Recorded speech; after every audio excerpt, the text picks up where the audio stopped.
Assalamualaikum warahmatullahi wabarakatuh. Kembali lagi di channel Sampul Hitam. Kali ini saya akan berbagi cerita yang ditulis oleh Arya Kalangi. Cerita ini berjudul Pembalasan Seorang Anak. Cerita ini masih ada kaitannya, atau bisa dibilang kelanjutan dari cerita Sahabatku Sudah Meninggal. Flashback. Fik, udah jangan sedih. Semoga orang tua kamu tenang di surga, kata saya mengusap punggung Fikran. Sekarang aku jadi yatim piatu, Rian. Aku gak punya siapa-siapa lagi, kata Fikran menangis. Dasar bodoh. Ingat kan, gue udah bilang lo sekarang tinggal di rumah gue. Jadi orang tua gue orang tua lo juga, kata saya ikut menangis. Kok lo jadi ikutan nangis sih? Kan di sini gue yang sedih, kata Fikran mendorongku. Lo sih merasa gak punya siapa-siapa, kata saya menangis lebih kencang. Ih, apaan sih? Kok jadi lo yang nangisnya paling kencang? Kata Fikran tertawa. Biarin, asal lo ketawa, gue rela nangis, kata saya tetap menangis. Sudah muka lo jelek kalau nangis, kata Fikran tertawa. Begitulah kenangan yang membuatku sangat sedih. Fik, sekarang lo bisa ketemu sama orang tua lo di surga. Jadi tolong tenanglah di duniamu yang baru, kata saya kembali menangis. Setelah selesai dari makam, saya lalu kembali masuk ke dalam rumah, dan saya memutuskan untuk tidur di rumah saja.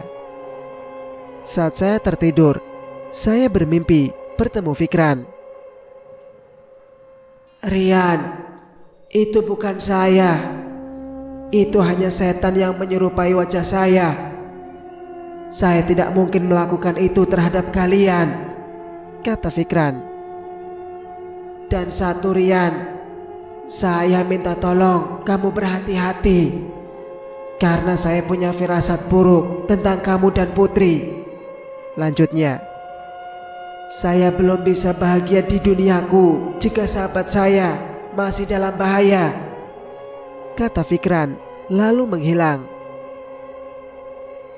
Saya kemudian terbangun, lalu kulihat ternyata sudah pukul 6 pagi. Saya lalu mandi dan pergi ke rumah mertua saya. Di perjalanan, saya memikirkan tentang mimpi tersebut, dan akhirnya saya tahu ternyata benar bukan Fikran. Hanya saja setan yang mengganggu keluarga kami. Namun yang membingungkan adalah kenapa hanya Putri saja yang diterornya. Kemudian saya berhenti di salah satu warung makan untuk membeli bakso, karena istri saya sangat suka makan bakso pada pagi hari.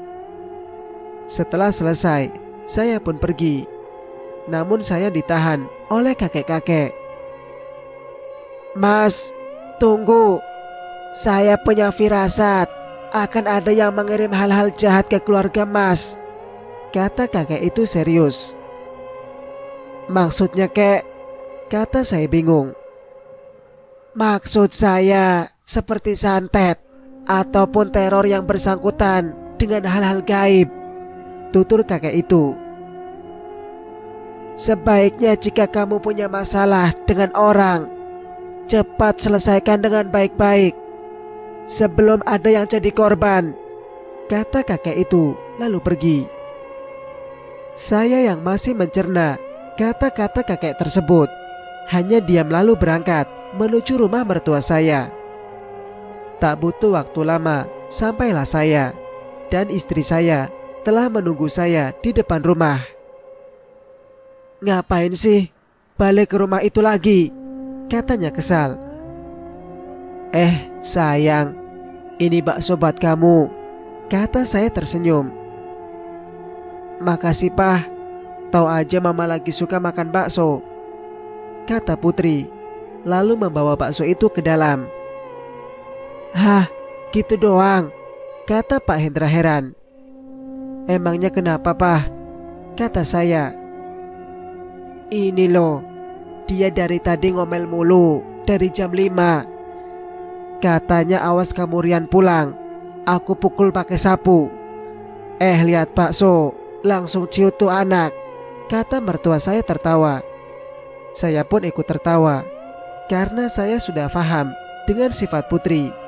Jika marah tinggal disogok dengan makanan, marahnya pasti hilang. Saya lalu menceritakan mimpi saya kepada mertua saya dan kejadian saat bertemu kakek-kakek di warung tadi. Nah, sudah jelas berarti itu bukan Fikran, tapi kayaknya ada yang mencoba meneror kita. Atau jangan-jangan mereka bertiga yang meneror kita, kata Pak Hendra. Entahlah, Pak. Jika mereka yang meneror kita, saya akan membunuh mereka, kata saya menghela nafas. Saya lalu masuk ke dalam menemui Putri. Mah, Papa berangkat dulu ya, kata saya. Udah mau berangkat kerja ya, Pak? Ya udah, hati-hati ya, Pak, kata istri saya lalu menyalin tangan saya. Fik, jangan nakal ya, Papa pergi kerja dulu, kata saya lalu pergi. Siapa? Kata Fikran. Saya lalu pergi ke pabrik dan memantau karyawan-karyawan yang sedang bekerja. Semangat ya kerjanya, jangan dipaksain kalau capek, gantian aja, kata saya menyemangati mereka. Siap, Bos, kata mereka bersamaan. Lalu saya pergi ke ruangan saya untuk menghitung penghasilan pabrik bulan ini. Tiba-tiba Pak Hendra menelpon. Halo Rian, pulang sekarang, cepat, kata mertua saya terlihat panik. Kenapa, Pak? Ada apa? Kenapa Papa panik? Tanyaku ikut panik. Udah, datang aja dulu, kata Pak Hendra memutuskan panggilan. Karena panik, saya lalu bergegas untuk pergi. Bos, ada apa buru-buru? Tanya salah seorang karyawan. Ada urusan mendadak, kata saya berlari. Oh, oke, hati-hati bos, katanya lagi. Saya lalu dengan cepat memacu kendaraan menuju rumah mertua saya dan hanya butuh waktu 10 menit. Akhirnya saya sampai. Pah, ada apa? Kenapa Papa panik tadi? Kata saya. Ini loh Rian, tadi Papa main bola dengan Fikran, lalu bolanya nyangkut di atas pohon. Tolong ambilin. Kalau Papa yang ambil, nanti jatuh, tambah encok lagi, kata mertua saya tertawa. Lah, Papa bikin panik aja, kirain kenapa-napa, kata saya, lalu mencoba memanjat pohon. Habisnya Fikran nangis kalau gak diambilin bolanya, kata mertua saya. Lalu saya meraih bola tersebut dan menjatuhkannya. Tapi sebelum turun, saya tak sengaja melihat istri saya dari dalam kamar melalui jendela kaca. Dia tengah menggunting rambutnya, dan itu sangat aneh menurut saya. Kenapa tiba-tiba dia ingin menggunting rambut panjangnya? Lalu saya turun dan masuk ke dalam rumah menuju kamar Putri. Mah, kok rambutnya digunting sih? Kata saya. Suka aja dengan rambut pendek, kata Putri datar. Kemudian rambut yang telah digunting disimpannya dalam kantong plastik. Dia lalu berbaring, kemudian tertidur. Saya yang melihat tingkah aneh Putri hanya memandanginya lalu pergi keluar kamar dan membiarkan Putri istirahat. Malam hari pun tiba, namun Putri masih tertidur. Dan tentunya saya tidak berani mengganggu tidurnya. Saya lalu berbaring di sampingnya, dan akhirnya saya pun tertidur. Namun ternyata itulah yang ditunggu-tunggu oleh Putri. Ia lalu bangkit, lalu membawa kantong plastik yang berisikan rambutnya tadi, dan dia lalu berjalan keluar rumah. Dan di situ ada sosok misterius yang menunggunya. Kemudian diberikannya lah kantong plastik yang ia bawa. Kemudian Putri kembali masuk dan melanjutkan tidurnya di sampingku. "Pah, bangun, sudah pagi," kata Putri sambil mengguncang tubuh saya. Iya mah, bentar, masih ngantuk nih," kata saya kembali memeluk guling. "Pah, bangun, kerja nafkahin anak istri kamu," kata Putri manja. "Tumben banget sih kamu manja. Pasti lagi pengen bakso ya?" tanyaku, lalu duduk di sampingnya. "Enggak, Pah, kan kamu suami Putri, jadi bebas dong Putri manja kapan aja," katanya memelukku. "Dasar, dikit lagi pasti berubah jadi mak lampir," kata saya tertawa. Apa sih, jangan gitu dong sama istri," kata Putri ngambek. Iya istriku," kata saya mencubit pipinya. Kemudian Putri pergi membuatkan sarapan pagi, dan saya ngobrol bersama mertua saya. Sedangkan Fikran, anak saya, sedang asik nonton TV. Setelah cukup lama, Putri pun memanggil kami bertiga untuk sarapan pagi. Kami pun datang, lalu sarapan, sebelum saya akhirnya pamit untuk bekerja. "Mah, sudah habis," kata Fikran. "Mau nambah lagi?" tanya Putri. "Enggak mah, nanti kalau Fikran banyak makan, entar Fikran gendut kayak kakek," kata Fikran menyentuh perut Pak Hendra. Kami lalu tertawa karena perkataan Fikran tadi. "Perut kakek besar karena sering makan sih, mana gak pernah olahraga," kata Putri tertawa. "Makan banyak itu wajar, yang gak wajar itu banyak makan uang rakyat, betul gak, Pak?" kata saya. "Betul itu, Rian. Di luar sana banyak oknum-oknum yang bersenang-senang di atas penderitaan orang lain," lanjut Pak Hendra. "Ya sudah, saya berangkat dulu ya," kata saya, lalu buru-buru untuk pergi. "Pah, tunggu," teriak Putri. "Iya mah, ada apa? Udah telat nih," kata saya menoleh ke belakang. Putri lalu datang menghampiriku. "Putri belum salim loh," kata dia, lalu meraih tangan saya. Iya lupa. Ya udah, Papa pergi dulu," kata saya. "Tunggu dulu, Pak. Cium Putri boleh?" seraya menunjuk ke arah jidatnya. "Dah kumat lagi manjanya. Kata saya, lalu mencium kening Putri. "Makasih, Pak," kata Putri tersenyum. Saya lalu pergi meninggalkan Putri. Masih sempat saya menoleh. Dia melambaikan tangannya. Saya hanya senyum-senyum sendiri, karena tumben Putri manja sampai begitu. Di pertengahan jalan, tiba-tiba Pak Hendra menelpon.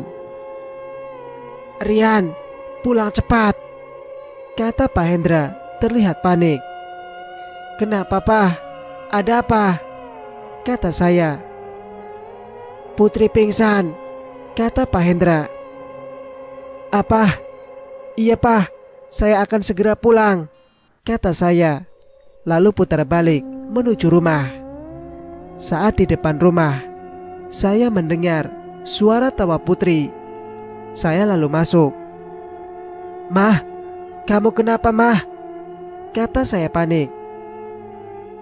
"Hehehe, saya mau kamu mati, Rian," kata Putri tertawa cekikikan. "Pah, Mama kenapa?" tanya Fikran polos. "Pah, Fikrannya bawa aja ke kamar, takutnya kenapa-napa," kata saya. Lalu Pak Hendra membawa Fikran masuk ke dalam kamar. "Mah, sadar mah," kata saya, mencoba menyadarkan Putri. "Rian, saya akan balas dendam," kata Putri. "Sebenarnya kamu ini siapa? Kamu jangan bawa-bawa nama sahabat saya yang telah meninggal. Katakan, kamu siapa dan apa mau kamu?" kata saya serius. "Hahaha, saya adalah utusan seorang dukun untuk meneror kalian. Dan kalian semua satu persatu akan mati," katanya tertawa. Lalu Putri kembali jatuh dan saya mencoba membangunkannya. Tapi tiba-tiba Putri berteriak, "Rian, kepala saya sakit," teriak Putri memegangi kepalanya. "Tolong Pak, tolong kepala saya, seperti ditusuk-tusuk," kata Putri menangis. Putri lalu berlari membenturkan kepalanya ke tembok. Saya yang coba menahannya, tapi entah kenapa tenaga Putri lebih kuat dari saya. Pak Hendra yang mendengar suara Putri berteriak lalu membuka pintu. "Rian, Putri kenapa?" tanya Pak Hendra. "Pak, kalian di kamar saja. Takutnya terjadi apa-apa dengan Fikran," kata saya. Lalu Putri menghentikan langkahnya dan betapa kagetnya kami melihat dia memutar kepalanya ke belakang tanpa membalikkan badan, lalu berlari mundur ke arah Pak Hendra dengan tatapan yang menyeramkan. Sontak Pak Hendra langsung menutup pintu tersebut. Putri lalu mencoba untuk mendorong pintu tersebut dengan keras. Saya yang mencoba menahan Putri. Akhirnya saya yang dicekiknya dan diangkatnya saya ke atas. Lalu tangan Putri yang satu meraih gunting dan ditusuknya mata kiri saya. "Ah, Putri, hentikan!" teriak saya kesakitan. Kemudian dia jatuhkan saya ke lantai dan mencoba untuk kembali masuk. Tak lupa pula Putri mencabut gunting yang tertancap di mata saya. Saya hanya bisa meringis kesakitan sambil memegangi area mata kiri saya yang bercucuran darah. Saya mencoba untuk menahannya, namun badanku sangat lemas. Dengan satu hentakan, Putri berhasil membuka pintu kamar. Melihat itu Pak Hendra mencoba menyadarkan Putri, namun Pak Hendra hanya mendapatkan dorongan keras hingga kepalanya terbentur sudut meja. Kini Putri berjalan perlahan ke arah Fikran yang berada di sudut kamar. "Mah, jangan, Fikran takut," kata Fikran menangis. Mendengar kata itu, sepertinya menyadarkan Putri. Kemudian ia jatuh pingsan. Kami semua tak sadarkan diri hingga sore hari. Lalu mencoba bangkit, walaupun rasanya tubuhku sangat sakit, apalagi mataku yang masih bersimbah darah. Saya lalu masuk ke dalam kamar untuk melihat mereka. Kemudian Fikran berlari ke arahku. "Pah, Fikran takut, Mama dorong kakek," kata Fikran ketakutan. "Udah tenang, Mama kamu gitu soalnya lagi sakit," kata saya mencoba menenangkan Fikran. Saya lalu menggendong Putri ke tempat tidur, lalu melihat keadaan Pak Hendra. Pah, bangun," kata saya. "Au, Rian, Fikran mana?" kata Pak Hendra mencoba untuk duduk. "Fikran gak kenapa-napa, Pah," kata saya. "Mata kamu kenapa, Rian? Berdarah gitu." "Semalam saat Putri kerasukan, mata saya ditusuk pakai gunting. Tapi udah, gak usah khawatir, Pah," kata saya. Kemudian Pak Hendra menelpon dokter kepercayaannya untuk datang. Lalu 30 menit kemudian, dokter itu datang dan memeriksa kami satu persatu. Mata saya lalu diperban, sedangkan kepala Pak Hendra hanya mengalami benturan dan sedikit luka. Lalu dokter itu lanjut memeriksa Putri. Dan anehnya, Putri tak mengalami patah leher atau sakit apapun. Putri hanya pingsan, Pak. Mungkin dia kelelahan, kata dokter itu. Saya dan Pak Hendra bingung. Kok bisa tidak terjadi apa-apa dengan Putri? Setelah selesai diperiksa, dokter pun izin untuk pamit. Kemudian Pak Hendra mengantar dokter itu ke depan, sedangkan saya menjaga Putri di kamar. "Pah, Mama kenapa belum bangun?" tanya Fikran. "Mama kamu lagi capek, jadi butuh istirahat yang banyak," kata saya. "Tapi Fikran lapar, Pah. Pengen dibuatin nasi goreng sama Mama," kata Fikran. "Ya sudah, kamu jagain Mama. Papa mau bikin nasi goreng dulu," kata saya. "Siap, Papa," kata Fikran tersenyum. Saya yang sangat jarang memasak, sangat bingung cara membuat nasi goreng yang enak, sama seperti buatan istri saya. Tiba-tiba, saya dikejutkan istri saya dari arah belakang. "Pah, kamu ngapain di dapur?" kata Putri. Kamu ini ngagetin aja. Kamu kenapa kesini? Udah, istirahat saja di kamar," kata saya. "Istirahat apaan sih, Pah? Emangnya Mama lagi sakit?" kata Putri mencubit pinggang saya. Ternyata Putri tidak mengingat kejadian semalam. Putri lalu membantu saya memasak, dan ia baru sadar dengan perban yang ada di mata saya. "Pah, itu matanya kenapa? Kok diperban?" kata Putri. "Ini waktu di pabrik tadi pagi. Mata Papa kemasukan serpihan kaca, terus berdarah," kata saya. "Hah? Tuh kan, Papa sih gak hati-hati," kata Putri sedikit kesal. "Iya, Papa minta maaf gak hati-hati," kata saya tersenyum. Setelah makan malam sudah siap, saya memanggil Pak Hendra dan anak saya. Kami pun makan malam bersama. Namun kini terasa beda. Kami diam 1000 bahasa tanpa ada satupun yang memulai pembicaraan. Melihat itu Putri sedikit bingung melihat kami yang diam saja. Karena bingung, Putri akhirnya membuka suara. "Kok pada diam sih dari tadi?" kata Putri. Enggak mah, ini loh, makanannya enak, jadi lagi nikmatin aja," kata saya. "Iya Rian, enak masakan Putri," tambah Pak Hendra. "Fikran, enakan masakan Mama," kataku. "Iya Pah, enak banget," kata Fikran. "Iya dong, siapa dulu yang masak?" kata Putri tertawa. Kini suasana kembali ceria. Kami akhirnya sudah mulai banyak bercanda. Setelah selesai makan malam, kami semua menonton TV. Sedangkan Fikran asik main game di ponselku. "Fikran, jangan lama-lama main HP, nanti matanya sakit," kata aku.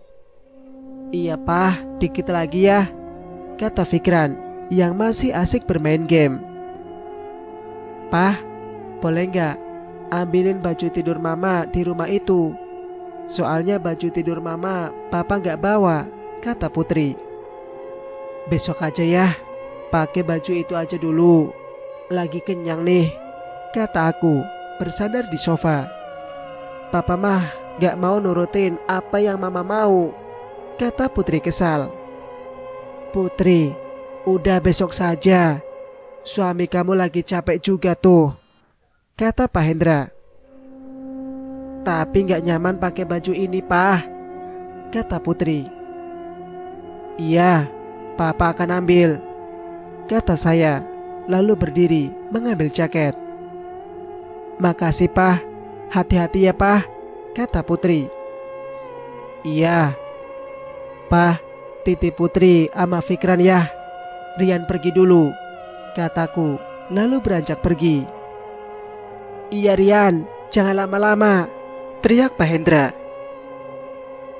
Jam menunjukkan pukul 22.15. Namun jalanan sudah sangat sepi. Saya lalu memacu kendaraan dengan sangat cepat. Dan akhirnya saya sampai di depan rumah. Tapi anehnya, seperti ada seseorang di samping rumah yang menyeramkan sesuatu. Kemudian saya meneriakinya. "Woi, ngapain kamu di situ?" kata aku berteriak. Cerita pun bersambung. Dan bagi teman-teman yang suka dengan ceritanya, jangan lupa untuk support channel ini agar bisa berkembang lagi. Dan jangan lupa untuk like, komen, dan subscribe channel ini agar bisa mendengarkan cerita-cerita berikutnya. Wassalamualaikum warahmatullahi wabarakatuh.